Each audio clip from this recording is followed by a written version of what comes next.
আজি এটা নতুন ভিডিও তোমালোকৰ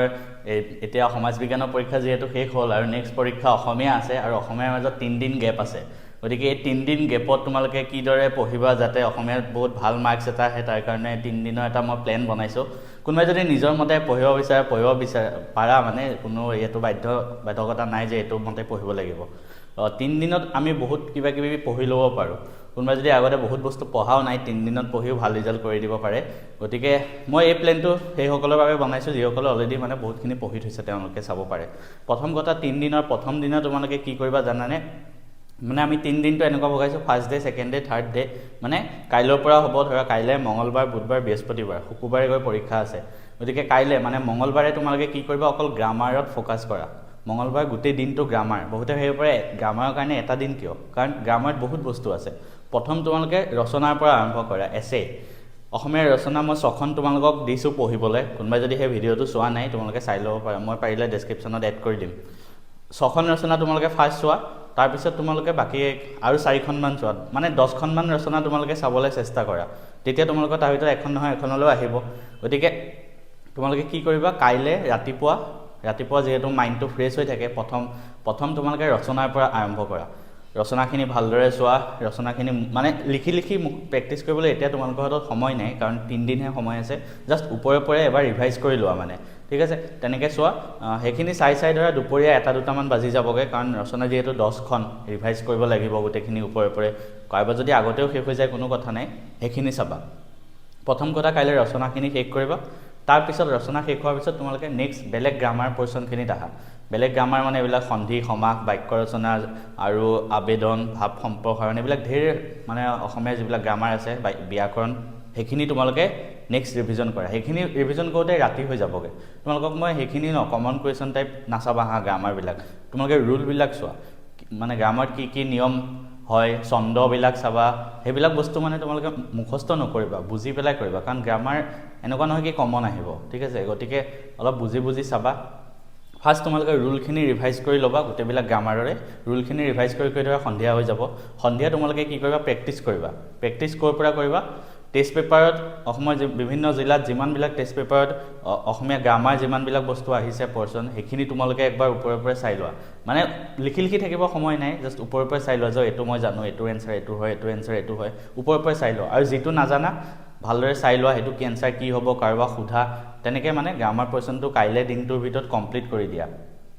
কাইলে গ্ৰামাৰখিনি শেষ হলে পৰহি কি কৰিবা মানে সেকেন্ড ডে দিনা কি কৰিবা বুধবাৰে তোমালোকে ৰাতিপুৱা অলপ চলপ কিবা পঢ়িবা তাৰপিছত 9টা বজাৰ পৰা তোমালোকে এখন টেষ্ট পেপাৰ প্ৰেক্টিস কৰা 9টা বজাৰ পৰা মই কিয় কৰিব দিছো বেলেগ টাইমতো কৰিব পাৰি কিন্তু 9টা বজাৰ পৰা এটো কাৰণে কৰিব দিছো কাৰণ শুকুৰবাৰে ৰাতিপুৱা 9টা বজাৰ পৰা অসমীয়া পৰীক্ষা আছে গতিকে যেতিয়া 9টাৰ পৰা 12টা বুলি ভাবিয়ে তুমি এখন টেষ্ট পেপাৰ প্ৰেক্টিস কৰিবা মানে প্ৰেক্টিস হৈ যাব সেই সময়টোতে লিখাৰ প্ৰেক্টিস হৈ যাব আৰু অসমীয়াত বহুতৰ এটো মানে থাকে কোৱেশ্যন যে আমাৰ লিখি কমপ্লিট নহয় গতিকে এটো কাৰণে টেষ্ট পেপাৰ এখন সবে প্ৰেক্টিস কৰি যোৱাটো বহুত জৰুৰী পঢ়ি কমপ্লিট হৈ আছে বা নাই হোৱা হেতু লগত কথা নাই কিন্তু পৰহি 9টাৰ পৰা 12টা লৈকে সবে এখন টেষ্ট পেপাৰ লিখি পেলাই প্ৰেক্টিস কৰিবা এনেকুৱা ভাবিবা যে এক্সামত গৈ লিখি আছা তেনেকে ভাবি কিতাপ বহি আতত থৈ দিবা ধুনিয়াকে অকল প্ৰশ্নখন উলিয়াই লবা মোবাইলত হলেও বা টেষ্ট পেপাৰ বেলেগ হলেও উলিয়াই ধুনিয়াকে লিখি যাবা আৰু এনেকুৱা ভাবিবা যে পৰীক্ষাত লিখি আছে এনেই লিখি নাথাকিবা এনেই যে এনেহে লিখিছো এটো কেছ নাই তেনেকে নহয় পৰীক্ষাত যেনেকে লিখি আছে তেনেকে ভাবি পেলাই লিখিবা এখন টেষ্ট পেপাৰ এনেকুৱা এখন পেপাৰ উলিয়াবা যোনখন ধৰা আগতে তুমি চোৱা নাই তো 12টা লৈকে হেখিনি প্ৰেক্টিস হৈ যাব তো 12টাত তোমালোকে কি কৰিবা হেখন শেষ কৰি তোমালোকে চাবা যে আমাৰ কোনটো কোৱেশ্যনত কিমান টাইম লাগিছে কোনবা কোৱেশ্যনত বেছি টাইম লাগিছে নেকি ৰচনাখনত আমি বেছি টাইম লগাইছো নেকি তেতিয়া তোমালোকে সেই সেম ষ্ট্ৰেটেজিটো পৰীক্ষাত গৈ এপ্লাই কৰিব পাৰিবা যে এটো কোৱেশ্যনত আমি অলপ স্পিডত লিখিব লাগিব কাৰণ এটো বেছি সময় লাগি গৈছে তেনেকে ভাবি পেলাই হেতু কাম বুধবাৰে হ'ব বুধবাৰে 12টা লৈকে প্ৰেক্টিস হ'ব তাৰপিছত 12টাৰ পৰা 1-2টা মানলৈকে তুমি এনালাইজ কৰিবা কোনটোত কিমান সময় গৈছে তেনেকে শেষ হৈ যাব তাৰপিছত 2টা বজাত ধৰা ভাত খাই ৰেষ্ট লৈ সন্ধিয়া সময়ৰ পৰা তোমালোকে কি পঢ়িবা অসমীয়াৰ আমিতো ব্যাকৰণ আৰু এবিলাকে পঢ়ি আছো তো অসমীয়াৰ নেক্সট প্ৰোজ পোয়েট্ৰি এবিলাক গদ্য আৰু পদ্য এইবোৰ পঢ়িব লাগিব পৰহি দিনাখন তোমালোকে বুধবাৰে মানে সন্ধিয়াৰ পৰা কবিতাবিলাক পঢ়িবা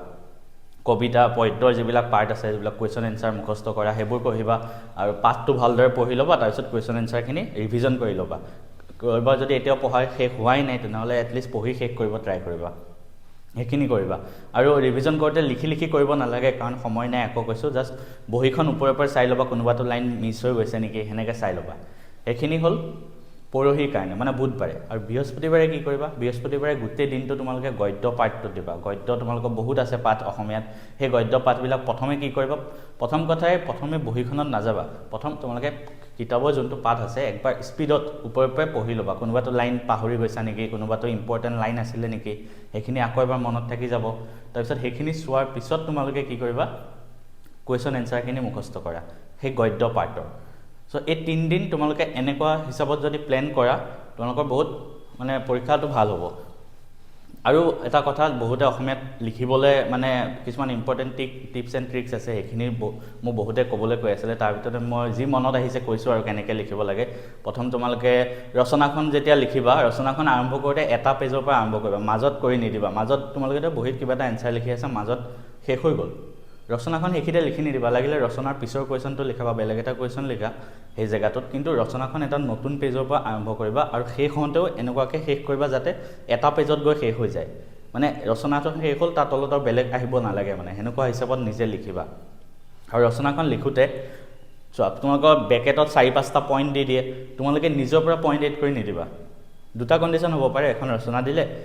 তাত ধৰ বেকেটৰ ভিতৰত 4-5টা পইণ্ট এড কৰি দিছে কুৱেশ্যন পেপাৰত তেতিয়া তোমালোকে সেই পইণ্টকেইটা অনুযায়ী ৰচনাখন লিখিবা নিজৰ পৰা একো পইণ্ট এড কৰি নিদিবা লাগিলে তোমালোকে বেলেগ হিচাপতে পঢ়ি যোৱা নিজৰ পৰা এড কৰি নিদিবা সেকেন্ড কণ্ডিশ্যনটো হ'ব পাৰে তাত ধৰ এটাও পইণ্ট দিয়া নাই জাষ্ট ৰচনাখনৰ নামকেইটা লিখি দিছে কুৱেশ্যন পেপাৰত তেতিয়া তোমালোকে নিজৰ মতে লিখিব পাৰা তেতিয়া কোনো কেছ নাই আৰু ৰচনাখন এনেকুৱা কিছুমান ৰচনা আহে তোমাৰ প্ৰিয় সাহিত্যিক তোমাৰ প্ৰিয় গ্ৰন্থ তোমাৰ জীৱনৰ লক্ষ্য সেইখন যেতিয়া তোমালোকে লিখা ওপৰৰ যোনটো হেডিং দিয়া ৰচনা কুৱেশ্যন পেপাৰত তোমাৰ বুলি আহে তুমি এনচাৰটো লিখোঁতে মোৰ বুলি লিখি দিবা মোৰ প্ৰিয় গ্ৰন্থ মোৰ প্ৰিয় সাহিত্যিক মোৰ জীৱনৰ লক্ষ্য সেনেকৈ লিখিবা আৰু আবেদনখন লিখোঁতে আবেদনখনত মাৰ্কছ পোৱা বহুত সহজ হয় সেইটো কাৰণে ভাৱ সম্প্ৰসাৰণ নিলিখি আবেদন লিখাটো মই প্ৰিফাৰ কৰোঁ আৰু আবেদনখন লিখোঁতে সদায় মন কৰিবা অকল এটা পেজতে শেষ কৰিবা হা আৰু আবেদনৰ ওপৰতো যাতে বেলেগ একো কুৱেশ্যন এনচাৰ নাথাকক আৰু তলতো যাতে নাথাকক অকল এটা পেজত অকল আবেদনখনেই থাকিব ঠিক আছে আৰু আবেদনখনৰ তাৰিখ আৰু বিষয় ইতি তলত সেইবিলাক বস্তু লিখিবলৈ একদম নাপাহৰিবা সেইবিলাকতে মাৰ্কছ থাকে তেনেকৈ তোমালোকে লিখিবা আৰু কবিতা বা এনেকুৱা গদ্যৰ কিছুমান ভাৱ সম্প্ৰসাৰণ আহে যে এইটো কবিতাৰ এটা পংক্তি দি দিয়ে সেইটো তোমালোকে বহলাই লিখিব দিয়ে সেইটো বিষয়ে তো তোমালোকে হেনেকুৱা যিমান কুৱেশ্যন আহে ন কি কৰিবা গোটেই পংক্তিটো লিখি দিব নালাগে এনচাৰ চিটত হা জাষ্ট এনচাৰ লিখি উত্তৰ বুলি লিখি প্ৰথম লিখি ল'বা উক্ত পংক্তিটি বা উক্ত শাৰীটি আমুকজন সাহিত্যিকে লিখা এই পাঠটোৰ পৰা তুলি দিয়া হৈছে প্ৰথম লাইনটো সেইটো কিন্তু লিখিবা তেতিয়া মানে সেইটোত মাৰ্কছ থাকে ঠিক আছে তেনেকৈ লিখিবা তাৰপিছত পেৰাগ্ৰাফ চেঞ্জ কৰি বাকীখিনি লিখিবা এইখিনি হ'ল তোমালোকে অসমীয়া বিষয়টো কেনেকৈ পঢ়িব লাগে 3 দিন আৰু কেনেকৈ লিখিব লাগে 2-3টামান টিপছ কৈ দিলোঁ তোমালোকে পৰীক্ষাত গৈ এপ্লাই কৰিবা চবৰে নিশ্চয় ভাল হ'ব চবৰ কাৰণে চবলৈকে মোৰ ফালৰ পৰা বহুত বহুত শুভেচ্ছা থাকিল